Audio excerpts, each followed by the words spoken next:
it's another Monday morning and I should be getting on with the Vitesse and the motorhome outside, but I've got one more job to do on my randomly shuffled list of jobs that I've been putting off for years. The first one was to do the garage floor, which you've seen in a previous video. The second one was to have a massive clear up around the workshop. The big problem is you keep all this stuff that you think, oh, that'll come in handy, and you keep storing it and you end up in a junkyard. So for a couple of days last week I cleared out all the junk. There was loads of old timber, loads of old metal, wheels, tyres. Basically I had a massive clear out, so all nice and clean again. Cleaning out the metal, I found lots of brand new steel, which unfortunately has been outside maturing for 4 or 5 years since I stopped building recovery trucks. And one of my jobs is to replace my front gate on the driveway, and I'll show you why.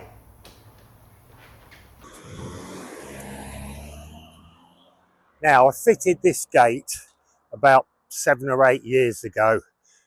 It had a farm gate on it before, but it was only about this wide, and I had to put new posts in and make it wider to get the recovery trucks in and out. They were a bit of a tight fit on the old gate. Now, I don't know if you can see, but this gate has completely had it. It's dropped, it's warped. I've had to put a piece of timber on here before just to strengthen it up a bit, but it's got a curve that way, it's bent that way, and basically it's no longer fit for service. You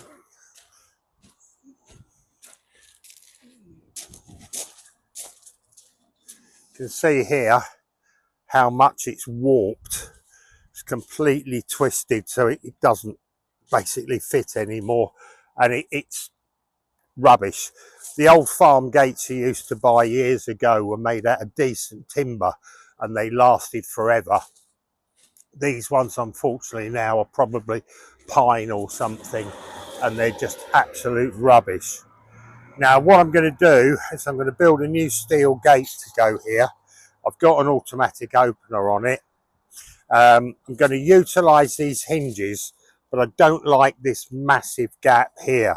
So what I'm going to do is cut these hinges down and re-weld them. I'm going to get rid of about 40 mil out of that gap, and I'm going to cut this off here, clean off the galvanizing, and then weld this directly onto the new gate. The bottom hinge, if we can get down to it, let's get this bit of plant out of the way. The bottom hinge is a fully adjustable one. It goes right through the gate and it allows you to adjust the rake on the gate. And as you can see, because of the way that, well, you can't see, but because of the way the gate's dropped, I've actually got it wound right out to lift that end of the gate off the ground. Once again with this one, I'm going to drill a hole through the frame of the gate. I'll shorten this. I'm going to cut this one down by 40 mil as well, so it's a lot closer, and eventually I'll hopefully bring the edge of the gate down to about here instead of where it is. So that's the plan. And here's my printed sheet with all the dimensions on it. So now I can go into the workshop tomorrow or Monday and see if it all works. See how accurate ChatGPT is. Now this is the metal I've got for my frame. It's 40 mil 40 by 40 box. I've cut it to the size that I need already, and I've beveled all the edges so that when I weld it, I've beveled them here, so when I weld it I've got good penetration on it. Now I've never attempted to build anything quite this big in one piece before. You might ask why I don't cut it in half and have 2 gates. The reason is because of the access in, I would have to make the the right hand gate fold all the way back on itself to be able to get into the drive. We park several cars in the evening, so I need room to get in. So I'm going to make it as a one-piece gate. Now I've had, well, I'll show you. So I got these plans drawn up on ChatGPT over the weekend, as you've just seen. One thing I've spotted that's wrong with them, it's given me a 52.5mm gap at either end, which means it won't actually look like this. These ones will be closer to the end. They won't be equally spaced. So what I'm going to do is the internal dimension is 3780 less the 80mm, 40mm each end for the frame. So I've got exactly 3,700mm in between. So I'm going to change the gaps from 105mm that it suggests. I'm going to change them to 100mm, which will give me exactly equal spaces. I'm not sure why it's done it like this, because it's 36 equal gaps, 35 posts, but if it had made them 100mm, they would all be looking like the diagram. Because it's put 52.5 at each end, these two will be closer and it won't look right. So we're going to change that. So we're going to go center to center spacing as 100mm, not 105, and then we'll end up with all of them equally spaced. The spear finial that's going to go on top, I've ordered those and they're coming in the next couple of days, and they're remarkably cheap. They're about £1 each, and they just finish off the top of it and make it slightly harder to climb over. Not very comfortable to put your backside or your crotch on top of. Did have a couple of little scallywags climbed over the farm gate that's on there a couple of years back, trying to nick the catalytic converter off a Honda that was here. They didn't get away with it, and we asked them very politely to go away, which they did. But this hopefully will be a little bit more defensive than that farm gate. Now there's two ways of building this: the quick way and the difficult way. And I think I'm going to go for the difficult way. The quick way is when the metal for the uprights arrives, I can just cut them to length, slot them in, and just tack them at either end. Obviously it's 36 to put in, it will 35 to put in. It will take a while to do, but there's what's possibly a better way, although it's a lot more work involved. What I can do is mark this all out with its 100mm gaps, drill through top and bottom, then I can pass the posts right through, put the uprights right through, and then I can weld them on the bottom edge and the top edge, which will be more solid and it will look better, I think, because I won't have welds all over the inside of the gate. It's going to be a lot more work because I've got to drill 35 holes right through both pieces of metal, and also at the end here I've got to drill this one for the adjustable hinge, and at that end I've got to mount the hinge that I'm going to cut down.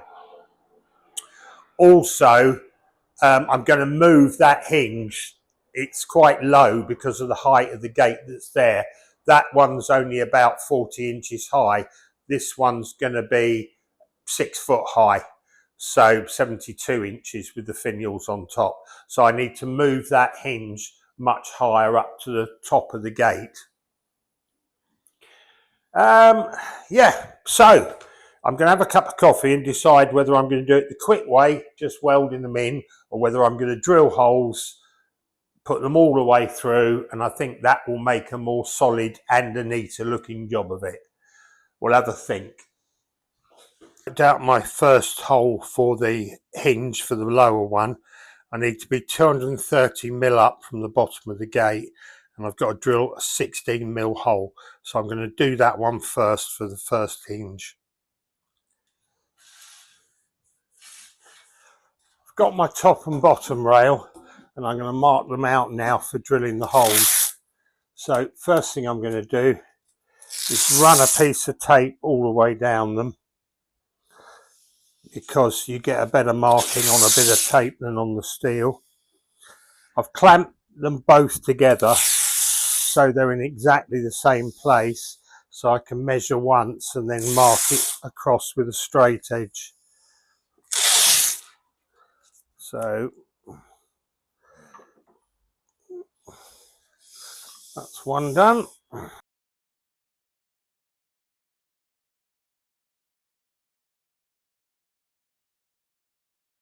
Up all my holes all the way along, and I've centre punched all the ones I need to drill. Now I'm only having round tubes every other one, and I'm having flat tubes in between, so it'll be round flat, just to give it a bit of character. So I've only got to drill every other one. So what I'm going to do now is go through and pilot hole them all.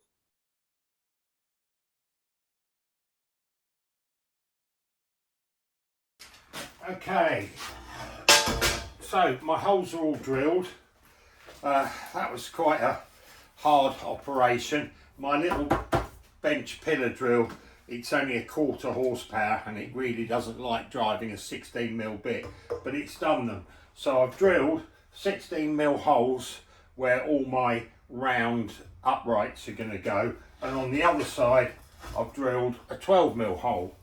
And the idea is that I'm going to cut the rods to the right length, that they go through from underneath, and I can weld them from the top. Then I can grind the top off, and I'll have a nice finish under here without any welds showing. So that's the idea. And then once that's done, my finials, which have turned up, which are spare finials, they will go along there. Now I know that hole's going to be filled with weld from the posts, but that's the idea, and they'll go on top. In actual fact, they'll be twice as close as that, because there'll be one there and one there. I am just going to weld these on top. I'll just put a tack each side, but they'll be spaced out and welded along there. So that's the idea.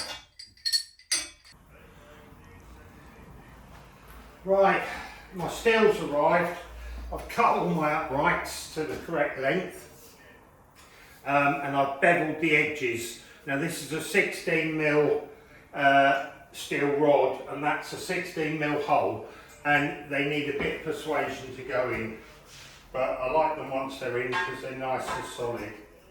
So, right, I have it all assembled. All the round tubes are in.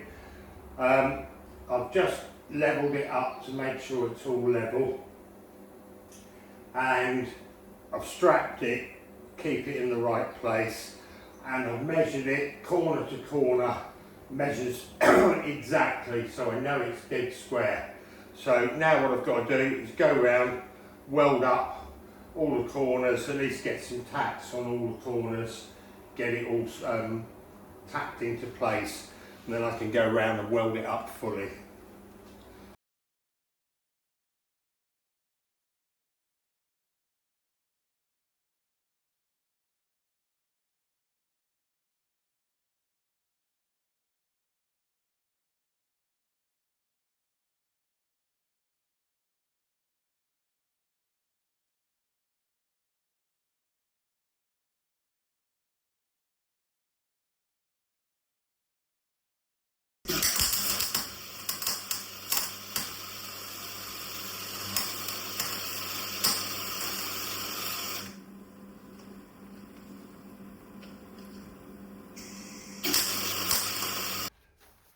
I'm also making some squares which are going to be diamonds. Now I've got a bit of my scrap steel and I've marked it off at 8 centimeters length to give me the size square I want. So I pop that in, take it down to just a millimetre above the line that I've marked. So just have the line a millimetre above the top of the vise, and then that line becomes right in the middle of the bend you're doing. Now I can bend it down.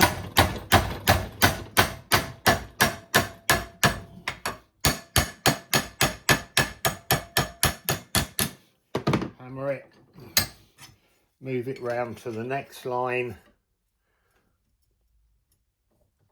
Just get that line perfectly on the edge of the vise. I've got millimetre above, I've got the light shining on it so I can see where the line is. Bend it down.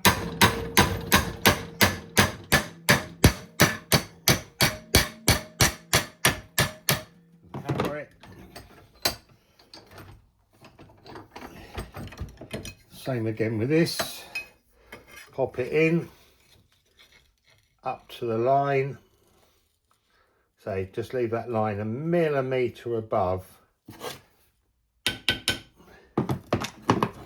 That's it. And then once again, bend it down.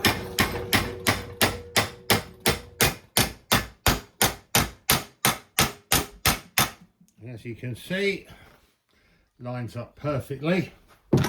Now what I'm going to do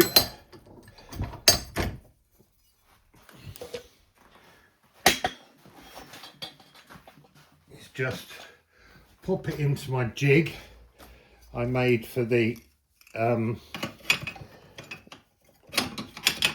for bending the twisty bits. Just easier to hold it like this. Clamp it in. Just get this so it lines up perfectly with the line, and then get my angle grinder, and what I'm going to do is just cut through this corner at 45 degrees.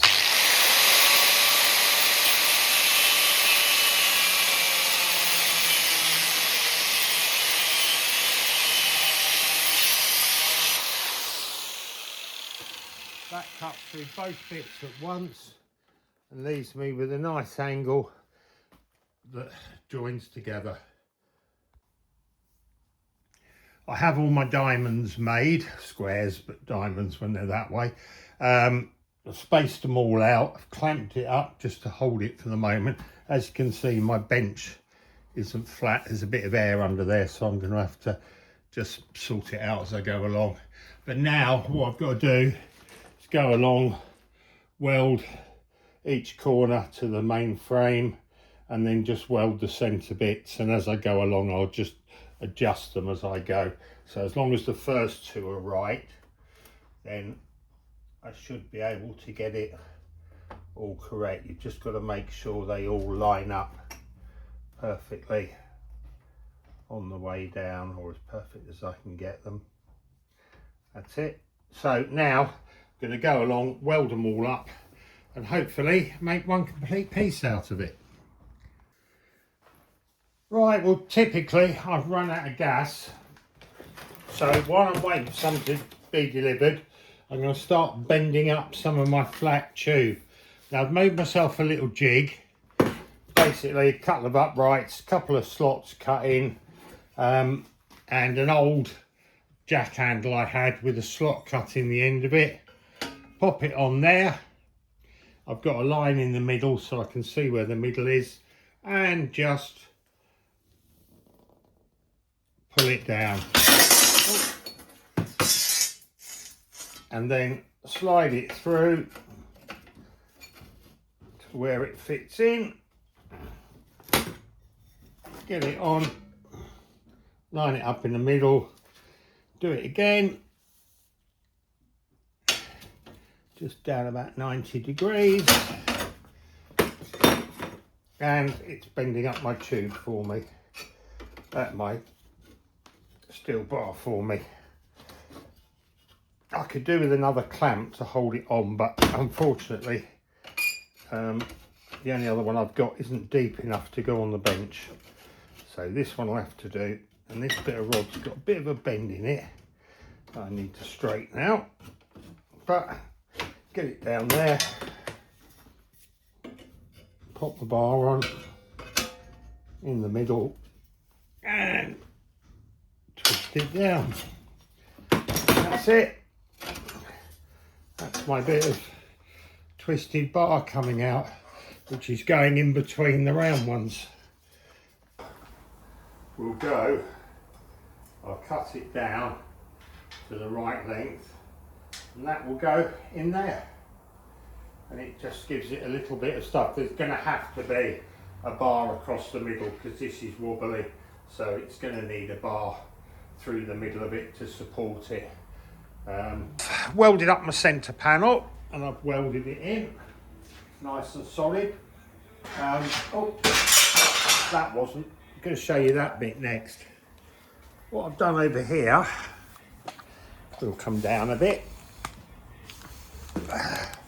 is, you just saw it fall over because I gave it a shake. I've made a little jig so I can get my spacings right on the centre bar. So just tap that in. That's it. So now I've cut 2 slots to go over the centre bars, and then I've cut a little slot in the middle to take my upright. Now I know these are going to be a bit wobbly. I'm going to have to do some sort of tying in the middle because they're not strong enough. But basically they go like that. I can tack round the bottom and it's going to space each one exactly where I want it, and then I can move the jig to the top and weld the top. So that's the next bit.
Well, I'm a bit rubbish at welding upside down, so what I think I'll do is I'll just put a little tack on the top ones, weld all the bottom ones, and then turn the gate upside down and weld the other ones.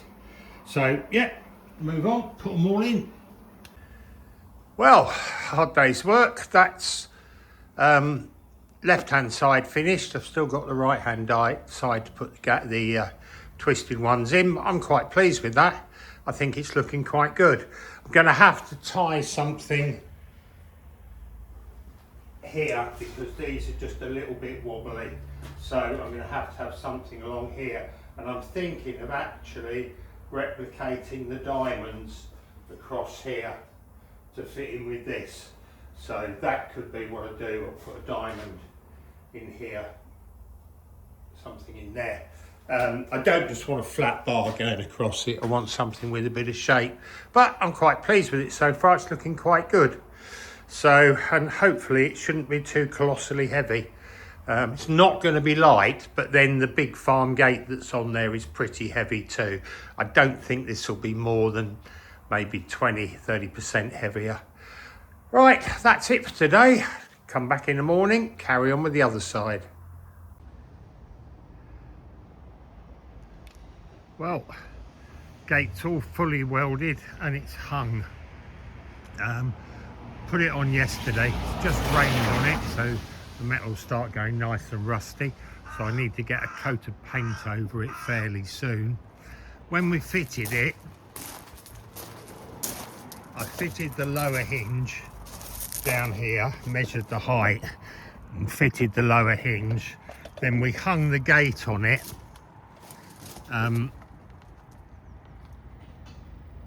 Put a trolley jack under the far end, jacked it up to the right position and then mounted the top hinge. As I said earlier, I've cut 40mm out of these hinges so it brings the gate across. And quite surprisingly, the gate works perfectly. I thought the motor might struggle with the weight of it, but it doesn't. Now, the one thing that's been suggested to me, which makes perfectly good sense, is the only thing holding this gate on is this bolt down here that holds the arm for the motor. It has been suggested that somebody, I can't even suggest what type of person it would be, come along, whip that bolt out, lift the gate off and take it away for scrap. So all your hard work you do and someone goes and weighs it in for 20 quid's worth of scrap. So I'm going to make a piece to go over this hinge to stop the gate being lifted off. Now at the end of the day, if people want to steal stuff, they're going to steal it, but the harder you make it, the more likely it is they'll go away and find something easier to do. So let's make a bracket to go over the top of that. The other thing I'm going to do on this side is I bought a small roller bearing. Now obviously this gate is quite heavy. There's a little tiny bit of lift on it. So what I'm going to do is mount a little roller bearing on here. I bought one yesterday, only cost me a £5, stainless steel sealed bearing.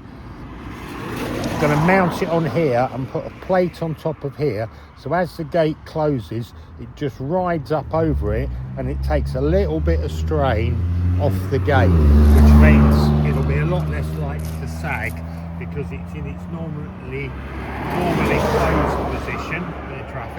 Normally closed position, it'll have something to rest the weight on. So that's the other mod that I'm going to do.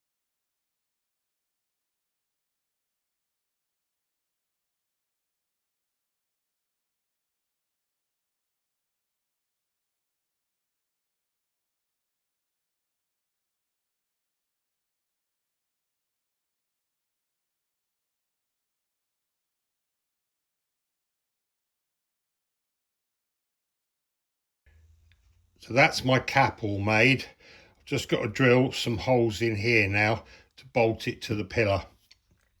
And that should encapsulate the top of the hinge so that the gate can't be lifted off. That's my plate on to stop the hinge being lifted off. It's made out of 5mm plate, and I will just tack all the bolts onto it so they're harder to undo. So that stops it being lifted off. On the opening side, I've mounted this stainless steel sealed bearing on a cut down bolt which I've drilled and tapped into the frame, and then I've made a little bracket with a ramp on it, so as the gate shuts it just lifts the gate very slightly.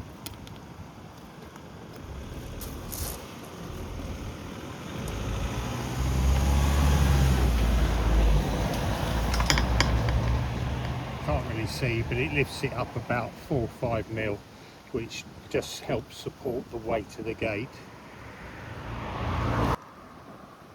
So that's it, all finished, opening and closing nicely.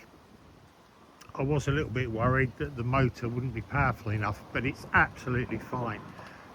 It's opening and closing the same speed it did with the old wooden gate on. I've just got to adjust the motor because it doesn't go all the way back. It just wants the tabs resetting on it. But it moves it without any problem. Slight creaking is the motor because there's a bit of rotten wood behind it. I've got to put a support plate on it. And that's it, and it shuts. You can just see it lift slightly as it closes. So that's it, job's finished, apart from the paint, which I'll do tomorrow. Thanks for watching, cheers, bye.